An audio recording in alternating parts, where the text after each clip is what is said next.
संस्कार का अर्थ है केवल एक खास ढंग का काम करने की वृत्ति, मजबूरी नहीं। इसलिए आप चाहें तो तत्काल अपने को बदल सकते हैं, चाहें तो तत्काल बदल सकते हैं, क्योंकि ये सिर्फ केवल एक आदत है। कभी आपने ख्याल किया कि कुछ बातें आप केवल आदत के कारण किए चले जाते हैं, केवल आदत के कारण, कुछ और वजह नहीं होती। आदत को तोड़ना कठिन है लेकिन असंभव नहीं है। और कभी कभी जरा सी बात आदत को तोड़वा देती है, जरा सी बात। अभी अमेरिका के कुछ मनोवैज्ञानिक जो रियल थेरेपी के प्रतिपादक हैं, वो कहते हैं एक यथार्थ मनोचिकित्सा, वो बड़े अनूठे प्रयोग कर रहे हैं और बड़े काम के प्रयोग हैं। वो कहते हैं एक आदमी को जिंदगी भर समझाओ कि सिगरेट मत पियो मत पियो, 25 दफा छोड़ता है फिर शुरू कर देता है, शराब पीता है छोड़ता है फिर शुरू कर देता है, कोई उपाय नहीं होता। वो कहते हैं आपकी थेरेपी रियल नहीं है, यथार्थ नहीं है, क्योंकि शराब है वास्तविक चीज और आपका समझाना है केवल शब्द। शराब है एक यथार्थ और शब्द है सिर्फ सिद्धांत, ये नहीं तोड़ पाएंगे। तो वो कहते हैं कुछ और किया जाना जरूरी है। वो क्या करते हैं, अब उन्होंने एक इंजेक्शन इजाद किया है। शराबी को वो इंजेक्शन रात में दे दिया जाता है, उसे पता भी नहीं चलता, या उन्होंने गोलियां भी इजाद की हैं, वो उसको खिला दी जाती है। उन गोलियों के बाद जब भी वो शराब पीता है तो नासिया पैदा होता है, बड़ी बेचैनी पैदा होती है, वॉमिट होती है और सारा शरीर झरझर कपने लगता है और रोआ इतनी पीड़ा से भर जाता है कि नर्क उपस्थित हो गया। वो जो इंजेक्शन है उसके और शराब के मिलने से परिणाम होता है। वो आदमी दोबारा हाथ में शराब नहीं ले सकता। जैसे वो शराब हाथ में लेता है सब उसे याद आ जाता है जो हुआ, और हजारों साल समझाने से जो नहीं होता वो एक इंजेक्शन से क्यों हो जाता। क्या हो गया? वो आदत थी सिर्फ एक, लेकिन अब आदत के विपरीत एक बड़ा दुख खड़ा हो गया। वो आदत इतनी बड़ी नहीं थी कि इस दुख के बावजूद भी, आमतौर से हम सोचते हैं कि लोग शराब दुख के बावजूद भी पीते हैं, हम गलत सोचते हैं। लोग कहते हैं एक आदमी शराब पी रहा है, उसकी पत्नी दुख में पड़ी, उसके बच्चे दुख में पड़े, फिर भी शराब पिए चला जा रहा है, इतना दुख हो रहा है फिर भी। आप गलती में हैं। हो सकता है ये दुख देना भी शराब पीने की एक हिस्सा हो, शायद वो और किसी तरह से दुख देने में समर्थ ना हो या उतना आक्रामक ना हो। इस बारीक तरकीब से वो दुख भी दे लेता है, अपना दुख भी भुला लेता है, दूसरों को दुख भी दे लेता है, दोनों काम कर लेता है। नहीं, इससे कोई अंतर नहीं पड़ेगा। बल्कि ये भी हो सकता है कि पत्नी दुखी दिखाई ना पड़े और बच्चे बड़े प्रसन्न दिखाई पड़े और सब कहें कि पिताजी आप मजे से पिए चले जाओ, आप 24 घंटे पियो, तो शायद वो चौंक के खड़ा भी हो जाए कि मामला क्या है, कोई दुखी नहीं हो रहा और मैं शराब पिए चला जा रहा हूं। शायद शराब का रस ही चला जाए। जिंदगी बड़ी जटिल है।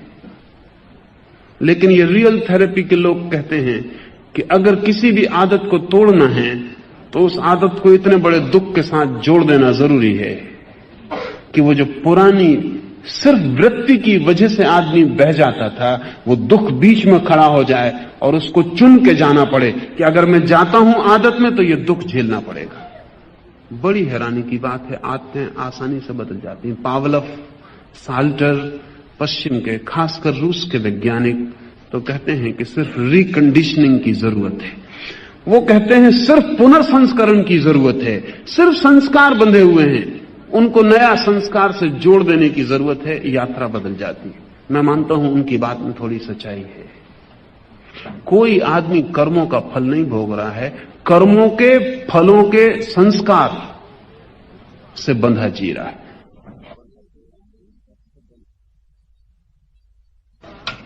संस्कार मजबूत है अगर आप उसके साथ बहते हैं, कमजोर है अगर आप निर्णय करते हैं और रुक जाते हैं। इसलिए ऐसा कोई भी कृत्य नहीं है जिसे आप न रोक सकते हो, और अगर आप कर रहे हैं तो आप ही जिम्मेवार हैं। और अपने मन को ऐसा मत समझाना कि क्या करें, जन्मों जन्मों का कर्म फल है, भोगना ही पड़ेगा। ये भी होशियारी है। ये भी जो आप करना चाहते हैं उसको करते रहने की नीयत, और कुछ भी नहीं। ये भी जस्टिफिकेशन है, ये भी आप अपने को न्यायोचित ठहरा रहे हैं।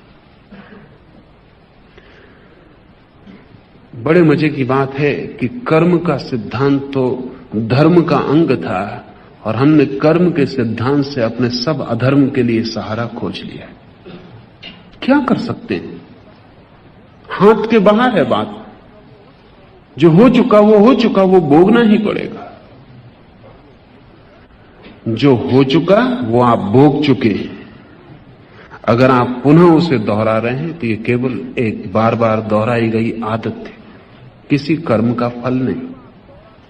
हर बार दोहरा के फल पाएंगे और हर बार आदत मजबूत होती चली जाएगी। धीरे धीरे आदमी आदतों का एक पुंज ही रह जाता है। हम सब आदतों के पुंज। इन आदतों को बदलना हो तो संकल्प की जरूरत है, और संकल्प की शुरुआत इससे होती है कि आपको ये ख्याल में आ जाए कि ये बदली जा सकती है। अगर आपको ये ख्याल है कि ये बदली ही नहीं जा सकती तो आपका संकल्प बिल्कुल मर जाएगा। एक जर्मन यहूदी फ्रेंकल पिछले महायुद्ध के वक्त जर्मनी के एक बड़े कारागृह में बंद था। उसने लिखा है, बड़ी हैरानी की बातें लिखी।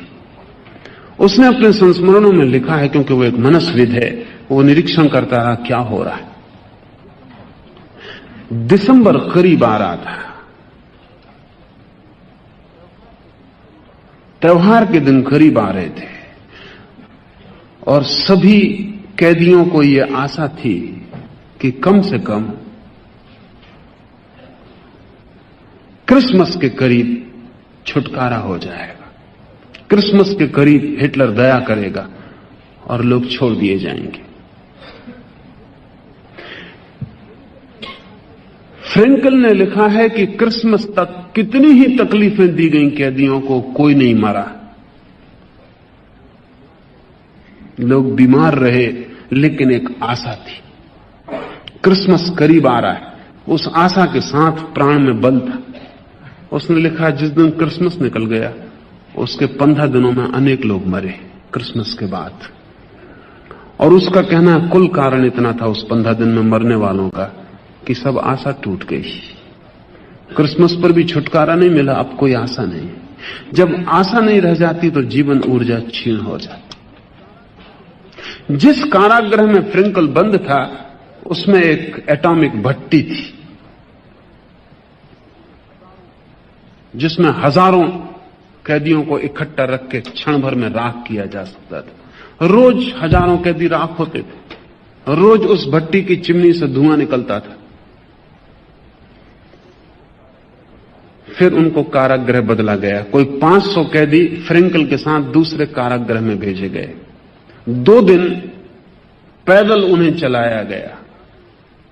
ठंडी रातें, नंगे पैर, बिना कपड़ों के, भूखे प्यासे उन्हें चलाया गया।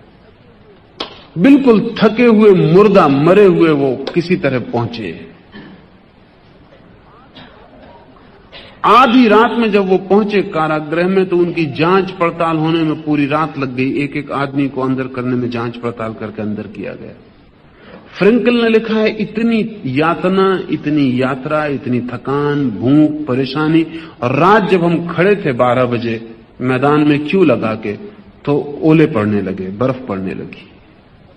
लेकिन फिर भी सब गीत गा रहे थे, गुनगुना रहे थे, मजाक चल रही थी, लोग हंसी कर रहे थे। और कुल कारण इतना था कि उस जेल खाने में चिमनी नहीं दिखाई पड़ रही थी। वो जो चिमनी थी पिछले जेल खाने में वो नहीं थी। सब दुख भूल गया। ये 2 दिन की यात्रा, ये वर्षों की तकलीफ सब भूल गई। ये बर्फ पड़ रही है ये भूल गया। लोग गीत गुनगुनाने लगे। फ्रेंकल ने लिखा, मैंने पहली दफा मेरे साथी कैदियों को गीत गुनगुनाते, पुरानी मजाकें दोहराते, एक दूसरे से कहानियां कहते पहली दफा सुना। तो मैं बहुत हैरान हुआ कि बात क्या है। तब थोड़ी देर में पता चला कि वो चिमनी नहीं दिखाई पड़ रही, वहां आसपास थे। कितनी ही तकलीफ होगी, मौत अभी करीब नहीं।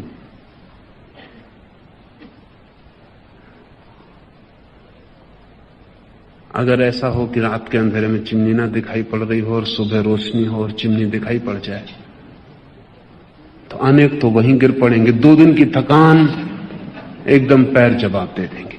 आदमी अपने भरोसों से जीता है, अपनी आशाओं से जीता है, अपने अभिप्रायों से जीता है।